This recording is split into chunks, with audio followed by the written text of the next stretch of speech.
Hello everyone, metal casting ચેપ્ટરની અંદર આજે આપણે સ્ટડી કરશું ડિફેક્ટ ઇન કાસ્ટિંગ. કાસ્ટિંગ ડિફેક્ટમાં ફર્સ્ટ ડિફેક્ટ જોઈએ તો બ્લો હોલ્સ. બ્લો હોલ્સ કાસ્ટિંગની સરફેસ ઉપર અથવા સરફેસની નીચે અમુક હોલ્સ છે અથવા એર બબલ્સ છે રહી જાય છે, જેને બ્લો હોલ્સ કહે છે. જો સરફેસની ઉપર ઓપનમાં હોય તો એને ઓપન બ્લો હોલ્સ કહે છે. અધરવાઇઝ અમુક ડેપ્થ સુધી આપવામાં આવ્યા પ્રોવાઈડ થયા હોય અથવા પ્રોડ્યુસ થયા હોય તો એને બ્લો હોલ્સ છે એ કહે છે. બ્લો હોલ્સ થવાનું મેઇન રીઝન કહી શકાય તો કાસ્ટિંગ દરમિયાન જે અંદર ગેસીસ છે પ્રોડ્યુસ થયા છે એ પ્રોપરલી એસ્કેપ ના થયા હોય ત્યારે આ ટાઈપના બ્લો હોલ્સ છે એ જોવા મળે છે. કોઝિસ જોઈએ તો થવાના રીઝન મોલ્ડ છે એમાં મોઇસ્ચરનું પ્રમાણ વધારે હોય, ઇમ્પ્રોપર એનું બેકિંગ કરવામાં આવ્યું હોય, કાર્બોનિક બાઇન્ડર્સ છે એ વધારે પડતા એડ થઈ ગયા હોય, અનવોન્ટેડ રેમિંગ છે એ પ્રોપરલી ન થયું હોય અથવા એના જે અંદર જે વેન્ટ હોલ આપણે પ્રોડ્યુસ કરતા હોય છે એ પ્રોપર પ્રમાણમાં ના થયા અથવા ઓછી સંખ્યામાં થયા હોય, એટ ધેટ ટાઈમ આવા બ્લો હોલ્સ થવાની પોસિબિલિટી છે. બ્લો હોલ દૂર કરવા માટે રેમેડીઝ જોઈએ તો ભેજનું પ્રમાણ છે એ નિયંત્રિત કરવું જોઈએ. કોરને જે બેકિંગ માટેનો જે ટાઈમ છે એ પ્રોપર પ્રોવાઈડ કરવો જોઈએ. એમાં બાઇન્ડર્સનું છે યોગ્ય પ્રમાણમાં મિક્સચર છે એ કરવું જોઈએ. મોલ્ડ રેતી છે એનું રેમિંગ પ્રોપરલી કરવું જોઈએ અને વેન્ટ રોડ વડે છે એનું વેન્ટિંગ છે એ પ્રોપરલી કરવામાં આવે તો આપણે બ્લો હોલ્સ જે ડિફેક્ટ પ્રોડ્યુસ થાય છે એને રિમૂવ કરી શકીએ છીએ. નેક્સ્ટ ડિફેક્ટ જોઈએ તો શ્રિંકેજ. કાસ્ટિંગના સોલિડિફિકેશન દરમિયાન કાસ્ટિંગમાં આપણે જે રનર અથવા રાઇઝર પ્રોવાઈડ કરવામાં આવ્યા છે એના થ્રુ છે એ પ્રોપર પ્રમાણમાં મોલ્ટેન મેટલ છે એ શ્રિંકેજ દરમિયાન અથવા સોલિડિફિકેશન દરમિયાન પ્રોપરલી ત્યાં જો પહોંચે નહીં તો અંદર છે એક વોઇડ છે અથવા ખાલી સ્પેસ છે એ પ્રોડ્યુસ થાય છે. અહીંયા આપણને ફિગરમાં પણ જોઈ શકીએ છીએ. તો આ વસ્તુને કહે છે શ્રિંકેજ. શ્રિંકેજ થવાના રીઝનમાં રનર છે, ગેટ, રાઇઝર આ બધી વસ્તુ છે એમાં કોઈ પણ ફોલ્ટ હોઈ શકે અથવા મોલ્ટેન મેટલ છે એનું ટેમ્પરેચર પણ છે આને અફેક્ટ કરે છે. એને રેમેડીઝ તરીકે યોગ્ય રીતે રાઇઝર, ગેટ વગેરે છે ગેટિંગ સિસ્ટમના કમ્પોનન્ટ છે એ પ્રોપરલી ફિક્સ કરવા જોઈએ. બીજું એનું જે મોલ્ટન મેટલનું છે એનું સોલિડિફિકેશન છે એ ડાયરેક્શનલી થવું જોઈએ. કોઈ પણ દિશાત્મક ઘનીકરણ છે એ રીતે ખાતરીપૂર્વક થાય એ રીતે આપણે ગોઠવવું જોઈએ. મે બી રિક્વાયરમેન્ટ રહે તો એની ડિઝાઇનમાં પણ ચેન્જ કરવા જોઈએ. નેક્સ્ટ ડિફેક્ટ જોઈએ તો ક્રેક. મોલ્ટન મેટલને જ્યારે મોલ્ડની અંદર પોર કરવામાં આવે છે ત્યારબાદ એનું સોલિડિફિકેશન સ્ટાર્ટ થાય છે અને સોલિડિફિકેશનના કારણે અંદર જે એનું શ્રિંકેજ થશે. હવે શ્રિંકેજ છે જો પ્રોપરલી પ્રમાણમાં ન થાય, અનઇવન થશે તો એના ઉપર સ્ટ્રેસ પ્રોડ્યુસ થશે અને આ સ્ટ્રેસના કારણે તેની સરફેસ ઉપર ક્રેક આવવાના ચાન્સીસ છે. આ વસ્તુ ક્રેક અને પુલ પણ કહેવામાં આવે છે. ક્રેક થવાના ચાન્સીસ જોઈએ તો થવાના કારણો જોઈએ તો કોર અને મોલ્ડ છે એની કોલેપ્સેબિલિટીની જે પ્રોપર્ટી છે એ ઓછા પ્રમાણમાં જોવા મળે છે. એવા સમયે થઈ શકે છે. ડિઝાઇન છે ઇનપ્રોપર છે અથવા મોલ્ડનું છે ખૂબ હાર્ડ રેમિંગ કરવામાં આવ્યું હોય એટ ધેટ ટાઈમ આ ટાઈપની ડિફેક્ટ છે આપણને જોવા મળે છે. એના રેમેડીઝ જોઈએ તો કોલ્ડ અને જે રેતી છે એનો મોલ્ડ અને જે રેતી છે એનો જે કોલેપ્સિબિલિટીની પ્રોપર્ટી છે એમાં ઇમ્પ્રુવમેન્ટ લાવી, ડિઝાઇનમાં ઇમ્પ્રુવમેન્ટ લાવી અને રેમિંગ મોલ્ડનું જે રેમિંગ કરવામાં આવે છે એ થોડુંક પ્રોપરલી કરવામાં આવે તો આ ડિફેક્ટ છે એને આપણે અવોઇડ કરી શકીએ છીએ. નેક્સ્ટ ડિફેક્ટ જોઈએ તો ઇન્ક્લુઝન. મોલ્ટન મેટલમાં ઘણી વખત બિનજરૂરી પદાર્થો જેવા કે ધાતુના ઓક્સાઇડ, સ્લેગ, રેતીના કણો વગેરે આવી જાય છે જેના લીધે કાસ્ટિંગમાં ડિફેક્ટ છે એ ઊભી થાય છે અને આ ડિફેક્ટને છે ઇન્ક્લુઝન કહેવામાં આવે છે. આ થવાના કારણો જોઈએ તો અયોગ્ય રીતે ગેટિંગ સિસ્ટમનો ઉપયોગ કરવામાં આવ્યો હોય છે, એનું પોરિંગ છે એ પ્રોપરલી કરવામાં નથી આવ્યું અથવા કોઈ હલકા પ્રકારની મોલ્ડ સેન્ડ છે એનો યુઝ કરવામાં આવ્યો હોય એટ ધેટ ટાઈમ આ ટાઈપના ડિફેક્ટ છે આપણને જોવા મળે છે. એના રેમેડીઝ જોઈએ તો ગેટિંગ સિસ્ટમ છે એ પ્રોપર કરવી, એમાં ટર્બ્યુલન્સ ફ્લો છે એ ઊભો ન થાય એનું તે ખાસ ધ્યાન રાખવું. અને કોરની રેતી છે એ પ્રોપરલી અથવા કોઈ ક્વોલિટીવાળી યુઝ કરવી અથવા રીયુઝ થયેલી ના અથવા આની પહેલાં યુઝ થયેલી ના હોય એવા ટાઈપની સેન્ડ છે એનો યુઝ કરવામાં આવે તો આ ટાઈપના ડિફેક્ટ છે એને એવોઇડ કરી શકાય. નેક્સ્ટ ડિફેક્ટ જોઈએ તો lift and shift. Generally casting છે એનો અમુક હિસ્સો છે એ સ્થળાંતર થઈ ગયેલો જણાય ત્યારે આ ટાઈપની ખામીને છે લિફ્ટ એન્ડ શિફ્ટ કહે છે. એના થવાના રીઝનો જોઈએ તો પેટર્નના ભાગોનું અયોગ્ય અલાઇનમેન્ટ કરવામાં આવ્યું હોય, કોર અને અયોગ્ય ટેકો આપવામાં આવ્યો હોય. આપણે જનરલી જોયું છે કે કાસ્ટિંગ દરમિયાન અંદર કોરનો યુઝ કરવામાં આવે છે, તો જો કોરને પ્રોપરલી એની સીટ ઉપર બેસાડવામાં ન આવ્યો હોય એટ ધેટ ટાઈમ આ ટાઈપના લિફ્ટ એન્ડ શિફ્ટ થઈ શકે છે. બીજું રીઝન જોઈએ તો પેટર્નના જે ભાગો છે એને પ્રોપરલી એલાઇન કરવામાં ન આવે. આપણે જોયા કે પેટર્ન છે એ સ્પ્લિટ પેટર્ન પણ યુઝ કરવામાં આવતી હોય છે કે નંબર ઓફ પેટર્ન્સ છે વધારે હોય અથવા અલગ અલગ પાર્ટ્સ કમ્બાઈન થઈને એક પાર્ટ બનતો હોય. જો એ પ્રોપરલી મેન્ટેન કરવામાં ના આવ્યા એના અલાઇનમેન્ટ તો આ ટાઈપની ડિફેક્ટ છે આપણને જોવા મળે છે. એના રેમેડીઝ જોઈએ તો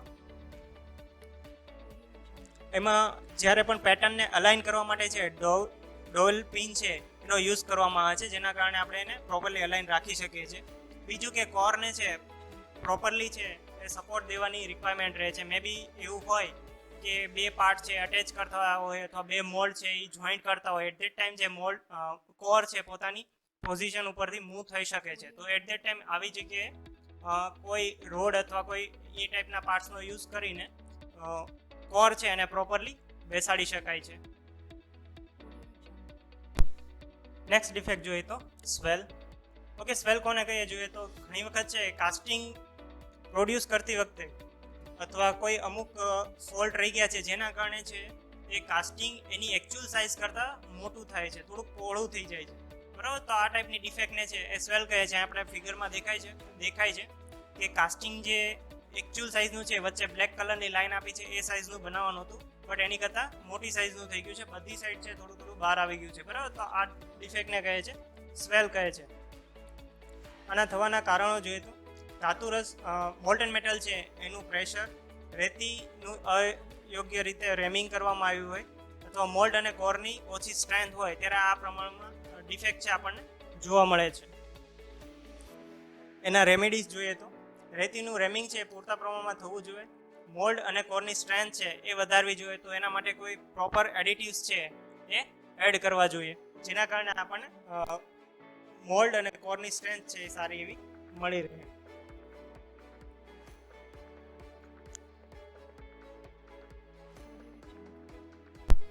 નેક્સ્ટ ડિફેક્ટ જોઈએ તો fins.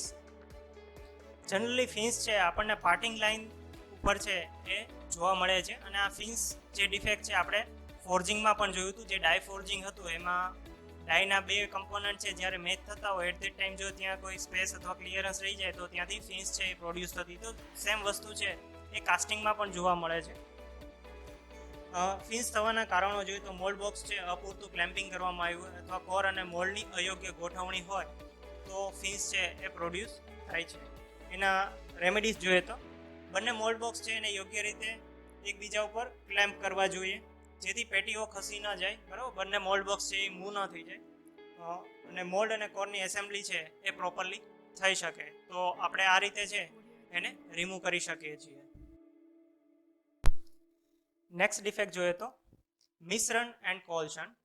Okay, first of all misrun જોઈએ તો મોલ્ટન મેટલને જ્યારે આપણે પોર કરવામાં આવે છે એટ ધેટ ટાઈમ મોલ્ડના અમુક પાર્ટ સુધી છે એ પ્રોપરલી એ પહોંચી શકતું નથી અને એનું સોલિડિફિકેશન થઈ જાય છે અને પર્ટિક્યુલર પાર્ટ છે એમાં મોલ્ટન મેટલ નથી એના કારણે આટલો સ્પેસ ખાલી રહે છે, બરાબર. તો આ ડિફેક્ટને છે એ મિશ્રણ કહે છે.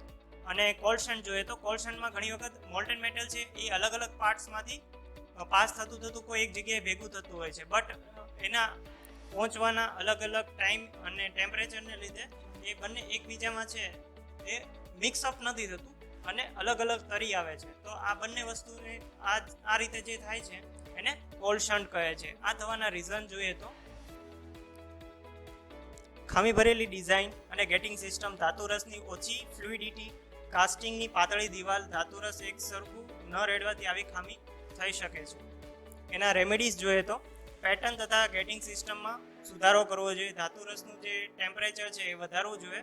મોલ્ડમાં એક સરખો ધાતુરસ રેડીને મોલ્ડ ટોટલી પોર કરવું જોઈએ અને રેતીની જે પોરોસિટી છે એ થોડીક વધારવી જોઈએ. તો બરાબર, આ સ્ટેપ કવર કરવાથી આ ડિફેક્ટ છે એને આપણે ઓછી અથવા એવોઇડ કરી શકીએ છીએ. નેક્સ્ટ ડિફેક્ટ જોઈએ તો મેટલ પેનિટ્રેશન. કાસ્ટિંગની સપાટી રફ અને ખરબચડી જો આપણને જોવા મળે તો આ ડિફેક્ટને છે મેટલ પેનિટ્રેશન કહે છે. આપણને ફિગરમાં પણ ક્લિયર દેખાય છે. આના થવાના રીઝનો જોઈએ તો રેતીના જે સાઇઝ છે એ મોટા પ્રમાણમાં હોય અથવા એનું રેમિંગ છે એ અપૂરતું થયું હોય. મોલ્ડિંગ સેન્ડ અને કોરની જે ઓછી તાકાત છે એના કારણે પણ એની પોરોસિટી છે એ ઘટે છે, એની પોરોસિટી છે વધે છે અને એના કારણે પણ આ વસ્તુ આપણને છે એ જોવા મળે છે. એના રેમેડીઝ જોઈએ તો ફાઇન ગ્રેઇનવાળી છે એ મોલ્ડ સેન્ડનો છે એ યુઝ કરવો જોઈએ. એનું પ્રોપરલી રેમિંગ કરવું જોઈએ અને મોલ્ડિંગ અને કોરની તાકાત વધે અને છિદ્રાળુતા ઘટે તેવું મિશ્રણ છે એ એડ કરવું જોઈએ. નેક્સ્ટ ડિફેક્ટ જોઈએ તો હાર્ડ સ્પોટ.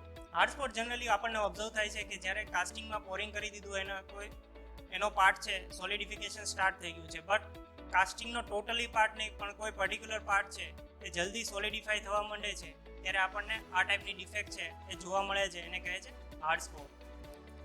થવાના કારણો જોઈએ તો ડિઝાઇન જે પ્રોપરલી કરવામાં ન આવી હોય, એનું મેટલનું કમ્પોઝિશન છે એ પ્રોપરલી ન થયું હોય અથવા ચીઝ છે એનો પ્રોપરલી ઉપયોગ ન થયો હોય, એટ ધેટ ટાઈમ આપણને આ ટાઈપની ડિફેક્ટ છે એ જોવા મળે છે. એના રેમેડીઝ જોઈએ તો એની ડિઝાઇન છે પ્રોપરલી કરવી જોઈએ જેના કારણે મોલ્ટન મેટલ છે એ પ્રોપરલી બધી જગ્યાએ એક સાથે સોલિડિફાઈ થવાનું સ્ટાર્ટ કરે. ડાયરેક્શનલ સોલિડિફિકેશન હોવું જોઈએ. બીજું કે એનું કમ્પોઝિશન છે એ યોગ્ય પ્રમાણમાં હોવું જોઈએ અને યોગ્ય જગ્યાએ છે એના ચીઝનો છે ઉપયોગ થતો હોય તો આ ટાઈપની ડિફેક્ટ છે એને આપણે એવોઇડ કરી શકીએ છીએ. નેક્સ્ટ ડિફેક્ટ છે રનઆઉટ. મોલ્ટન મેટલ જ્યારે આપણે કેવિટીની અંદર પોર કરતા હોય છે અને ત્યારે કેવિટીમાંથી છે મોલ્ટન મેટલ બહારની સાઈડ આવી જાય છે તો આને કહે છે, આ ડિફેક્ટને કહે છે રનઆઉટ. થવાના રીઝન જોઈએ તો મોલ્ડ બોક્સ છે એ કોઈ ડિફેક્ટિવ હોય અથવા મોલ્ડિંગ પ્રોસેસ છે એમાં કોઈ ખામી રહી ગઈ હોય, એટ ધેટ ટાઈમ આ ટાઈપની ડિફેક્ટ છે એ પ્રોડ્યુસ થવાના ચાન્સીસ છે. એના રેમેડીઝ જોઈએ તો મોલ્ડિંગ બોક્સને ચેન્જ કરી લેવું જોઈએ અથવા મોલ્ડિંગ પ્રોસેસ છે એમાં કોઈ પ્રોપરલી ચેન્જીસ લાવવામાં આવે તો આ ટાઈપની કાસ્ટિંગ ડિફેક્ટ છે એને આપણે અવોઇડ કરી શકીએ.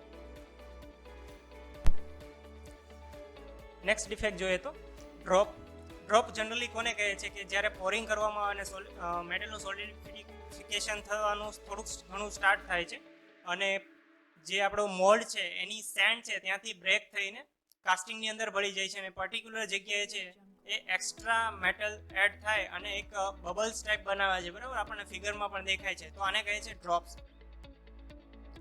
આ થવાના કારણો જોઈએ તો કોર તથા મોલ્ડની ગ્રીન સેન્ડની સ્ટ્રેન્થ છે એ ઓછું હોય, એની રેમિંગ છે પ્રોપરલી ન કરવામાં આવ્યું હોય અથવા એની રીઇન્ફોર્સમેન્ટ છે એ પણ ઓછા પ્રમાણમાં જોવા મળે મટીરિયલનું અથવા સેન્ડનું, એટ ધેટ ટાઈમ છે આવી ડિફેક્ટ આપણને જોવા મળતી હોય છે. એના રેમેડીઝ જોઈએ તો કોર અને મોલ્ડ સેન્ડમાં જરૂરી બંધકો ઉમેરી તેની સ્ટ્રેન્થ વધારવી જોઈએ. પ્રોપર પ્રમાણમાં છે એમાં બાઇન્ડર્સનો યુઝ થયેલો હોવો જોઈએ. કોર એન્ડ મોલ્ડમાં રેઇન્ફોર્સમેન્ટ માટે કોઈ સ્ટ્રેન્થ વધારવા માટે એમાં કોઈ એક્સ્ટ્રા સળિયા છે એ એડ કરવા જોઈએ જેના કારણે આપણે એની સ્ટ્રેન્થ વધારી શકીએ. લાસ્ટ ડિફેક્ટ જોઈએ તો વારપેચ. જનરલી વારપેચ છે સોલિડિફિકેશન થઈ ગયા પછી પ્રોડક્ટ છે એ થોડી ટ્વિસ્ટ થાય છે. બરાબર, જ્યારે એનું સોલિડિફિકેશન થઈ ગયા પછી મેટલ છે એ હીટઅપ છે બટ નોર્મલ ટેમ્પરેચર આવે છે ત્યારે એ થોડી ઘણી ટ્વિસ્ટ થાય છે અને આ ટ્વિસ્ટ થવાની જે ડિફેક્ટ છે એને વારપેચ કહે છે. આ થવાનું રીઝન જોઈએ તો એની ડિઝાઇન છે એ પ્રોપરલી ન થઈ હોય. આપણે એલાઉન્સીસ જોયા એમાં જોયું હતું કે એમાં પણ આપણને ટ્વિસ્ટ ડિફેક્ટ છે એ જોવા મળે છે. એટલે આપણે શું કરીએ છીએ, ઉલટી એલાઉન્સીસ એના ઉપર પ્રોવાઈડ કરીએ છીએ અને આ રીતે આનું વારપેજ છે એ ઘટાડી શકાય છે. બીજું કે એનું સોલિડિફિકેશન છે એ ડાયરેક્શનલ ન હોય, એટ ધેટ ટાઈમ આવા થવાના રીઝન કોઝિસ હોઈ શકે છે. એના ઉપાયો જોઈએ, રેમેડીઝ જોઈએ તો કાસ્ટિંગની ડિઝાઇન છે એ પ્રોપરલી થયેલી હોવી જોઈએ. મોલ્ટેન મેટલ છે એનું સોલિડિફિકેશન છે એ ડાયરેક્શનલ થતું હોય તો આ ટાઈપના ડિફેક્ટ છે આપણે એવોઇડ કરી શકાય છે.